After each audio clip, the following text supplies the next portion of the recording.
You know, we do it every single day, often without even thinking about it, paying for stuff. But behind that simple tap of your phone or card, there's this incredible, invisible architecture at work. So in this explainer, we're going to pull back the curtain on the technology that powers our entire modern digital economy. Okay, picture this. You're at the coffee shop, you tap your phone, and boom, transaction's done. But have you ever actually stopped to wonder what really just happened? What kind of complex dance of data and security checks took place in that split second? Because that simple tap is so much more than just convenience. It's the endpoint of a massive technological shift. You're literally holding a key in your pocket to a global revolution that's changing our fundamental relationship with money itself. All right, so to really understand that tap, we first need to appreciate the system that it all relies on. Let's take a look at the backbone of it all. And this is a really big deal.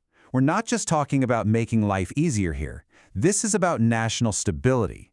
As the slide says, the payment system is the actual backbone of a country's financial health. Without a reliable one, our modern economy just couldn't function. Simple as that. You know, what's really wild when you look at this timeline isn't just how long we've been working on this, but how fast everything is speeding up. We went from the very first electronic transfers way back in the 1870s to credit cards about 80 years later, but then it only took a couple more decades to get to online banking, and just a few years after that, bam, mobile payments became the new normal. The pace of change is just accelerating like crazy. To see this evolution in action, let's zoom in on a specific country that's making a major leap forward. We're heading to Sri Lanka for a really fascinating case study in payment innovation. So, like a lot of developing nations, Sri Lanka realized that upgrading its payment system was absolutely key to economic growth. The central bank there really took the lead, pushing for a major shift away from physical cash and towards more innovative, more inclusive digital systems. And their big solution was a system called PEN, which stands for Payment Exchange Name. The idea is just brilliantly simple. Instead of having to type in those long, easy-to-mess-up bank account numbers, you just use an easy-to-remember nickname that's tied to a mobile number.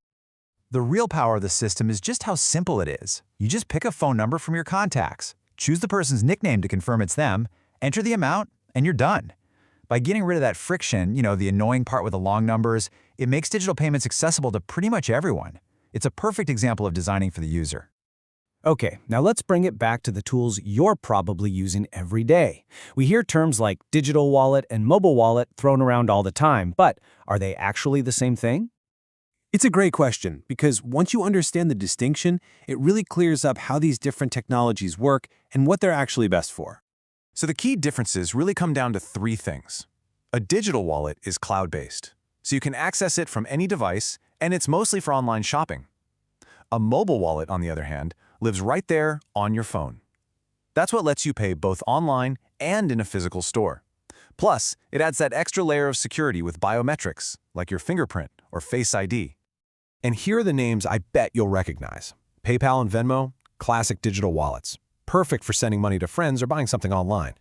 Then you've got Apple Pay and Google Pay. Those are your go-to mobile wallets, the ones that turn your phone into your credit card. So those mobile wallets rely on a very specific technology to make that tap-to-pay experience so seamless. Let's dig into the tech that has become the new global standard, contactless. The magic behind that tap is a technology called near-field communication, or NFC for short. Think of it like a very short, very secure, and very fast conversation between two devices, your phone and the payment terminal. It's designed specifically for these kinds of quick, secure data handshakes. And the advantages are super clear. It's fast, it's convenient, and it's highly secure.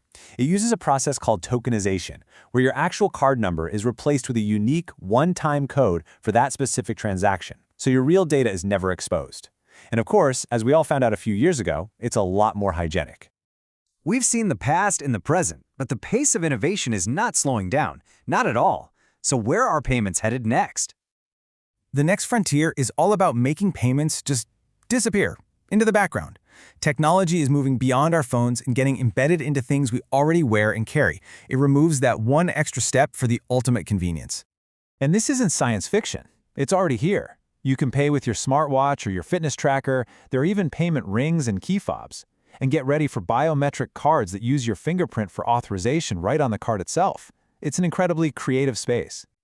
But the single biggest shift might be in how we get our cards in the first place. The days of waiting for a piece of plastic to show up in the mail are numbered. The future is digital first, where your bank can issue a brand new card instantly and securely right into your mobile wallet. And this approach is a true game changer. You get instant access the moment you're approved, and it's ready to use everywhere right away. And because it's coming from your own bank, it has that built-in layer of trust and security that we already understand and are comfortable with. And that brings us to our final thought. As we move from physical cash to a simple, invisible tap, and then to transactions that happen almost without us even thinking, how does that change the way we value, spend, and think about money itself? It's a fascinating question to consider as this revolution continues to unfold. Thanks for watching.